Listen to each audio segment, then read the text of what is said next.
This morning, a magnitude 8.1 earthquake struck off the eastern coast, causing multiple casualties, wiping out power and infrastructure in several towns and spreading panic about a possible tsunami threat.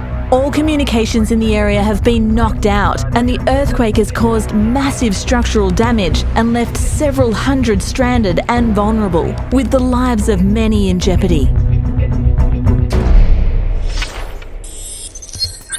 Welcome to a behind-the-scenes look at a typical rescue HQ and witness firsthand how the coordination of this relief effort is orchestrated.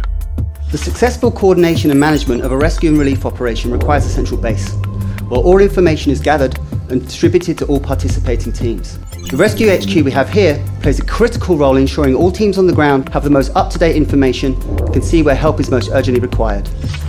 This information is communicated via the Inmarsat BGAN satellite network, providing interoperable voice and data connectivity on land, sea and air across the world.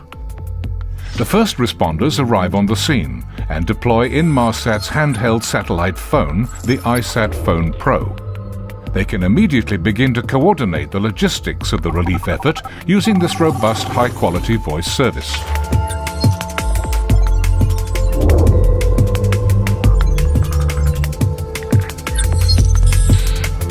Hello, Mission Control here.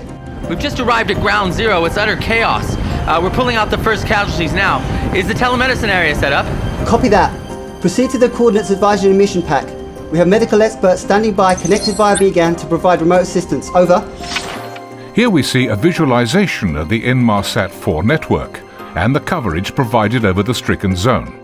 The BGAN i4 platform is able to dynamically allocate voice and data resources where most needed in real time.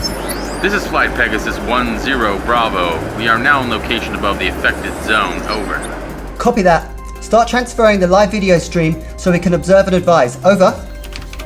With the surveillance aircraft circling the emergency zone and using its onboard cameras, the aircraft is able to capture and transmit video and images back to Rescue HQ in real time. This is achieved via the Swift broadband satellite service. The Swift broadband antenna on the aircraft enables us to transfer our data back here to Rescue HQ and our situational awareness platform. Here we can build a bird's eye view of what's happening on the ground and make decisions based on this information in real time. This complete situational awareness capability is vital in the success of any rescue operation.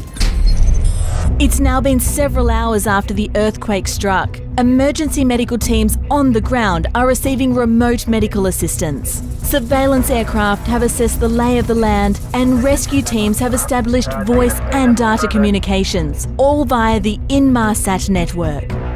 This just in, military teams have been called in to assist with operations in the most critical areas. We will provide further updates as things progress.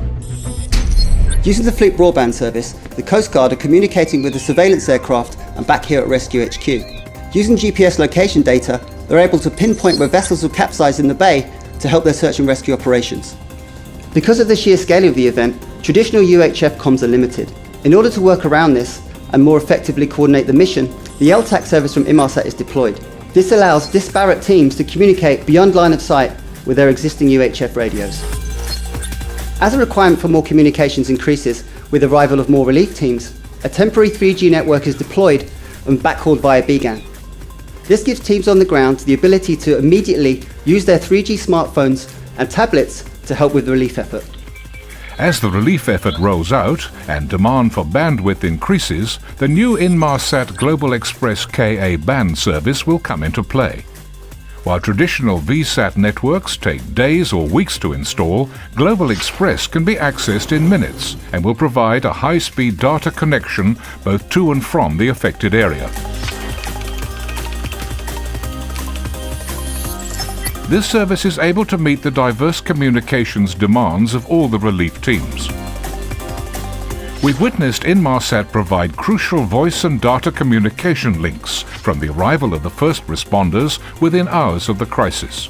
The I4 network was then used extensively in the coordination and management of the rescue and relief operation, and will continue to provide a vital communications backbone as rebuilding of infrastructure and relief efforts continue.